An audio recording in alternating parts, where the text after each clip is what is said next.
నేటి భారతం శ్రోతలకు నా హృదయపూర్వక అభినందనాలు తెలియజేస్తూ శ్రీహరికోటలోని సతీష్ ధావన్ స్పేస్ సెంటర్ నుంచి ఒక రాకెట్ ఆకాశాన్ని చీల్చుకుంటూ ఆకాశంలో దూసుకెళ్ళింది. అది ఇస్రో రాకెట్ కాదు, అది ఒక ప్రైవేట్ భారతీయ కంపెనీ నిర్మించినటువంటి రాకెట్. దాని అదే విక్రమ్-1.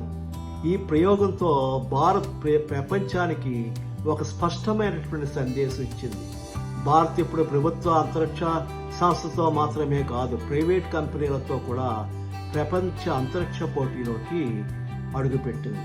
ఈ విజయానికి కారణమైనటువంటి ఇద్దరు యువకులే మన తెలుగువారు అవడం మన అందరికీ కూడా గొప్ప గర్వించదగ్గమైన విషయం. వారిలో మొదటివారు పవన్ కుమార్ చందన, ఈయన ఒక కో-ఫౌండరు. తర్వాత నాగభరత్ ఢాకా, వీరిద్దరూ ఐఐటిలో చదువుకొని గొప్ప నిపుణత సంపాదించి స్కై రూట్ అనేటువంటి సంస్థను ప్రారంభించారు హైదరాబాద్లో. అయితే ఇది ఎందుకు ముఖ్యమైనటువంటి ప్రయోగం ముఖ్యమైనదంటే, ఇది లో ఎర్త్ ఆర్బిట్, LEO అంటారు.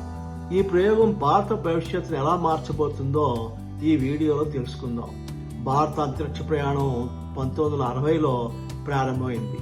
ఇస్రో ప్రపంచానికి చంద్రయాన్, మంగళయాన్, ఆదిత్య L1 వంటి అద్భుత విజయాలను అందించింది. కానీ చాలా వరకు భారతదేశంలో రాకెట్లు తయారు చేసి ప్రయోగించే హక్కు ప్రభుత్వానికే పరిమితమైంది. 2020లో భారత ప్రభుత్వం ఒక చారిత్రాత్మకమైన నిర్ణయం తీసుకుంది. ప్రైవేటు కంపెనీలకు కూడా అంతరిక్ష రంగంలో ప్రవేశానికి అనుమతి ఇచ్చింది. 2023లో కొత్త స్పేస్ పాలసీ అమల్లోకి వచ్చింది. అక్కడి నుంచి భారత స్టార్టప్లు కొత్త చరిత్ర రాయడం ప్రారంభించాయి. విక్రమ్-1 తయారు చేసింది హైదరాబాద్కు చెందిన స్కై రూట్ ఏరోస్పేస్. ఇది భారతదేశం మొదటి స్పేస్ యూనికార్న్, అంటే $1 బిలియన్ పైగా విలువ కలిగిన స్పేస్ స్టార్టప్. ఈ కంపెనీ లక్ష్యం ఒకటే, ప్రపంచానికి తక్కువ ఖర్చుతో ఉపగ్రహాలను అంతరిక్షంలోకి పంపడం. దీని ప్రత్యేకత ఏమిటంటే, విక్రమ్-1 పూర్తి స్థాయిలో భారతీయ ప్రైవేట్ కంపెనీ అభివృద్ధి చేసిన మొదటి ఆర్బిటల్ రాకెట్. ఈ రాకెట్ సుమారు 350 కిలోల వరకు ఉపగ్రహాలను లో ఎర్త్ ఆర్బిట్లోకి తీసుకెళ్లదు.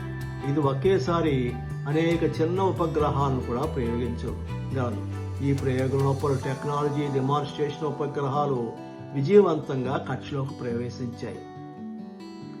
అసలు ఈ LEO, లో ఎర్త్ ఆర్బిట్ అంటే ఏమిటి? భూమికి అత్యంత దగ్గరగా ఉండే అంతరిక్ష ప్రాంతాన్ని లో ఎర్త్ ఆర్బిట్ లేదా LEO అంటారు. ఇది సుమారు 160 కిలోమీటర్ల నుంచి 2000 కిలోమీటర్ల ఎత్తు వరకు ఉంటుంది.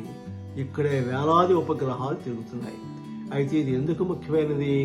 ఈ రాకెట్ ప్రయోగం వల్ల అనేక ప్రయోజనాలు ఉన్నాయి. వేగవంతమైన ఇంటర్నెట్, GPS సేవలు, వాతావరణ సమాచారం, వ్యవసాయ పరిశీలన, సరిహద్దుల పర్యవేక్షణ, విపత్తుల నిర్వహణ, రక్షణ రంగ అవసరాలు ఇది మనకి వివరాలను అందిస్తుంది. అందుకే ప్రపంచ దేశాలు ఇప్పుడు ఈ ప్రాంతంలో తమ స్థానాన్ని సంపాదించేందుకు పోటీ పడుతున్నాయి.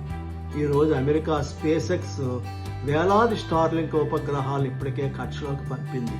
చైనా కూడా తన భారీ శాటిలైట్ నెట్వర్క్ నిర్మిస్తుంది. యూరోప్, జపాన్, దక్షిణ కొరియా కూడా ఈ పోటీలో ఉంది.